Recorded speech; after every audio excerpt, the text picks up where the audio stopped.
안녕하세요, 웨이랜드 여러분, 웨이입니다. 네, 오늘은 제가 이렇게 스튜디오에 와 있는데요. 유튜브를 시작한 지 이제 좀 한두 달 정도 됐잖아요. 근데 많은 분들께서 연예인이나 아이돌에 대해서 궁금해 하시는 게 좀 많더라고요. 아무래도 제가 아이돌 생활을 했었기 때문에. 그래서 여러분들의 궁금증 이런 거를 제가 알고 있는 선에서 대답을 해드리고 그런 궁금증을 풀어드리는 시간을 가져보도록 합니다. 일단 저는 제가 아는 선에서 얘기를 해서 정확하지 않은 부분이 있을 수가 있고요. 그래도 제가 최선을 다해서 여러분들의 궁금증을 풀어드리도록 하겠습니다. 음악 방송은 어때요? 재밌어요? 어떻게 이루어져요? 제가 얼마 전에 받은 질문 중에 그런 질문이 있었어요. 그 음악 방송을 하는데 진짜로 끝나고 PD님들이나 이런 분들한테 인사를 하는지, 스태프분들한테 인사를 하는지에 대해서 여쭤보시더라고요. 네, 맞습니다. 맞고요. 끝나고 나서 인사를 해야 돼요. 인사를 해야 되는데 줄을 서서 기다리거든요, 보통. 제가 했을 때만 해도 갑자기 이제 그게 바뀌었어요. 방 안에 들어가서 인사하는 걸로 바뀌었는데, 그때는 이제 줄을 서는데 이제 선배들 순서대로 해가지고 이제 리스트를 딱 뽑아서 그 방에 안에 이제 붙여주세요. 근데 이제 저희 같은 경우는 그때는 약간 선배 측에 껴있었거든요. 근데 좀 되게 시간이 오래 걸리는 거예요, 이제.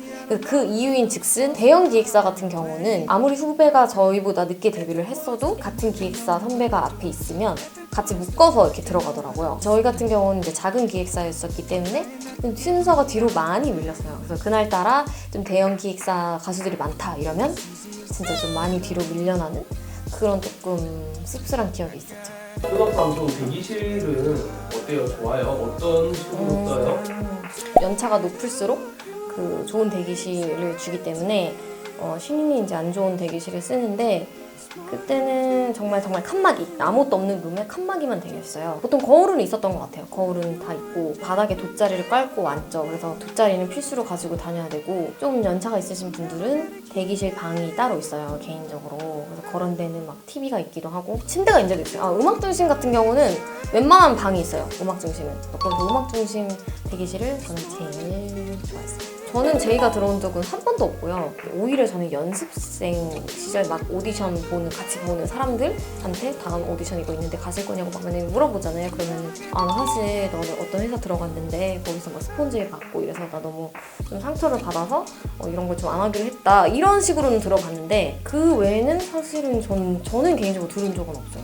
저 같은 경우는 이제 진통제나 이런 걸로 그냥 했던 것 같고, 진짜 막 정말 예능을 만약에 앞두고 있다 막 일주일 아니면 뭐 2박 3일 정도 어디 지방에 가야 하는 그런 스케줄 같은 경우는 피임약 같은 걸 먹고 이렇게 조절할 때도 있죠. 그때 진짜 뭐 아프면 큰일 나는 거니까, 불편하면 큰일 나는 거니까 그렇게는 많이들 하세요. 뭐 연예인분들도 그렇고, 그런 중요한 스케줄 같은 경우는. 아이때 나가본 적 있어요? 네, 아육대도 커플이 이루어진다기보다는 누가 누구랑 친한지 알 수 있고, 누구랑 약간 조금 뭐 그렇고 그런 사이라는 게 조금 보이는 정도인 것 같아요. 이 아이돌과 이 아이돌 팀은 전혀 예상치 못했는데 계속 붙어 있으니까, 쉬는 시간이나 이럴 때 그럼 친하구나, 누구랑 친하구나, 누구랑 아는 사이구나, 이 정도는 알 수는 있죠. 아이돌끼리 엄청 쪽지를 많이 보내요. 그 뭐 페이스북이나 인스타그램 같은 경우, 요즘 인스타그램 훨씬 많겠죠. 그래서 마음에 드는 친구가 있으면 뭐 알 길이 없으니까 인스타로 쪽지를 보냅니다. 안녕하세요, 저 누구인데요, 다음에 밥 한 끼 하시려면 서로 마음에 들면은 네, 밥 한 끼 한번 해요, 이런 식으로 된 게 굉장히 많아요. 들은 게 굉장히 많고, 저한테는 그렇게 많이 있지는 없었는데. 몇 번 있었나요? 없었는데. 한 번도 없었어요? 네, 없었어요. 여자친구 있어요? 아니요, 없어요. 없었어요? 없어요. 없었어요? 아니, 없어요. 있었는데. 아니, 없어요, 그냥. 저 그렇게 해서 많이 사귀기도 하죠. 만났는데 마음에 들면 사귀는 거죠. 아육대 사실 이런 데보다 SNS를 많이 사용할 것 같아요, 제 생각에는. 그러다가 이거 DM 볼잖아요, 우리 카카오톡으로 넘어가요, 이렇게 하면서 이제 얘기가 시작되는 거죠. 영화관에서 많이 봤어요, 영화관에서. 근데 이제 다 가리고 오시는데 저는 알죠, 누군지. 나는 아무것도 불지 않을 거야! 그런 거 있어요. 길거리에서 아이돌이 다른 뮤지컬 배우랑 카페에서 이렇게 막 데이트를 하고 있는 거예요. 그래서 그 당시에는 그 친구랑 안 친했기 때문에 저희도 되나? 그냥 이러면서 그냥 넘어갔었는데 나중에 친해지고 나서 나 그때 봤었는데 그러니까 좀 더 조심해야겠다 뭐 이렇게 얘기하긴 하더라고요. 촬영을 하러 갔는데 예능 촬영을 하러 갔는데 뭐 서로 뭐 자기소개하고 안녕하세요 저희 뭐 프레용파입니다 오늘 잘 부탁드립니다 보통 이렇게 하고 정말 팬인데 이전 하게 돼서 너무 반갑다고 오늘 방송 잘 부탁드린다고 보통 그렇게 하고 시작을 했는데 약간 없는 사람 취급하는? 그냥 이러고 말고 약간 조금 그런 분들은 좀 있었어요. 근데 그런 분들 꽤 있었어요. 약간 이렇게 약간 이런 대답도 안 하고 그래서 조금 민망하게 만드는 그런 분은 좀 있었어요. 있어요. 있는데 그분 되게 유명하신데 정말 계속 자는거요.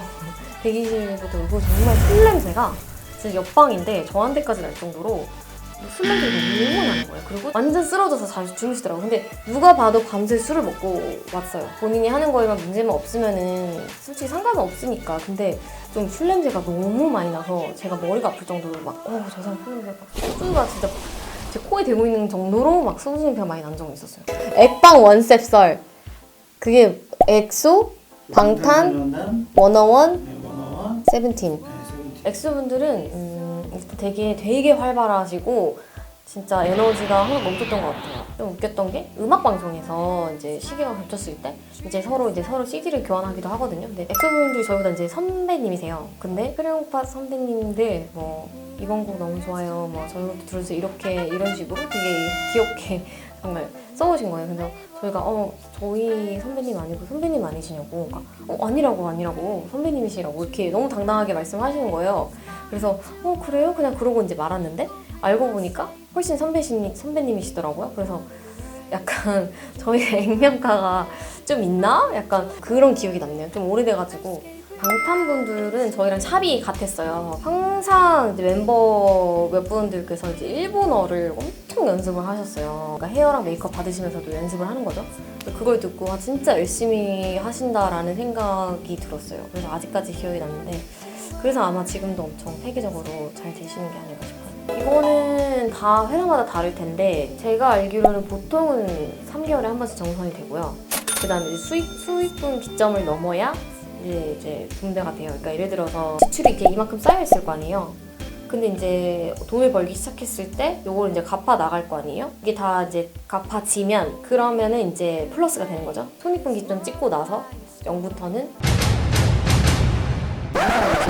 보통 그래요. 내가 60% 40%라고 하는 건 보통 그렇기 때문에 그렇게 얘기하는 거예요. 아니면은 70% 30% 보통 아이돌은 그래요. 40%에서 이제 멤버들이 나누면 그게 이제 진정한 개인의 수익이 되는 거죠. 잘 몰라요. 내가 뭘 하는지, 이걸 왜 해야 하는지, 얼마를 받고 가는 건지, 어떻게 일이 성사가 돼서 하는 건지, 뭐 가끔 어디로 가는지 모를 때도 있고 그럴 때가 힘들죠. 약간 내가 여기서 뭐 하는 거지? 이런 생각이 정말 들 때가 있어요. 앞으로 내 미래는 어떻게 되는 거지?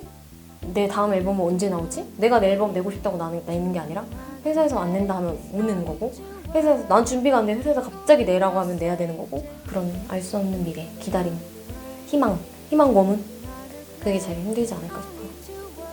그만큼 잘 됐을 때는 한없이 좋은 직업이긴 하죠.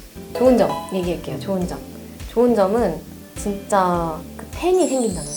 그건 진짜 좋은 것 같아요. 우리 팬들 이렇게 내가 막 얘기할 수 있다는 거 그런 건 좀 좋은 것 같아요. 아무리 인생을 살아도 내 팬이 없이 그냥 살 수 있는 사는 사람들도 있잖아요. 근데 아이돌은 그런 게 있다는 게 좋은 것 같아요. 팬심이랑 이런 게 되게 감사하기도 하고 되게 좀 대단하다고 느껴요. 저는 가끔 팬들 보면. 앨범을 다시 내고 팬들이랑 그렇게 하는 건 당연히 다시 하고 싶죠. 근데 막 아이돌 생활로 돌아가고 싶어요? 라고 묻는다면은 저는 충분히 했다고 얘기할 것 같아요. 저는 막 그립거나 그렇진 않다. 이렇게 얘기할 수 있을 것 같아요. 연습생 때가 사실 가장 힘든 것 같아요. 왜냐면 언제 내가 데뷔할지도 모르고 그런 게 좀 막막하잖아요. 더군다나 매일매일 이제 연습을 또 해야 되는 게 쉽지가 않잖아요. 매일 춤추고 노래하고 이게 뭐 아무리 열정이 있더라도 이게 되게 고된 일이기 때문에 그런 거를 당연히 잘 이겨냈으면 좋겠고 그런 기획사들 많아요. 이렇게 아무래도 나는 연습을 해야 하고 연습생이기 때문에 어떻게 보면은 아무것도 아니란 말이에요. 근데 그래서 약간 무례하게 대하는 사람들이 많아요. 그럴 때마다 이제 항상 자기 그 꿈을 생각하고 내가 잘 될 거라는 생각으로 버티는 수밖에 없거든요. 그래서 그럴 때마다 그런 사람들 말에 휘둘리지 말고 내가 꼭 잘 될 거라는 믿음, 잘 되는 생각만 계속 하면은 이겨낼 수 있지 않을까. 데뷔가 코앞으로 다가올 수 있지 않을까. 그런 생각합니다. 그래서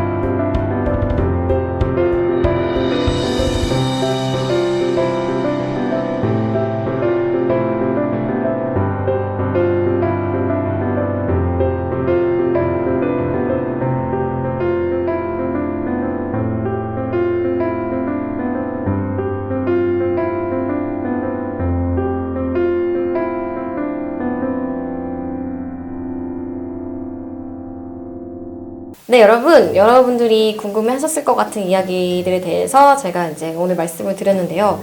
궁금증이 해결이 됐을지는 모르겠어요. 혹시나 더 궁금한 게 있으시다면 댓글로 남겨주시면 제가 다음에 또 영상을 만들어 볼게요. 네, 그러면 좋아요, 구독 눌러주시고요. 그럼 다음 영상에서 만나요. 안녕.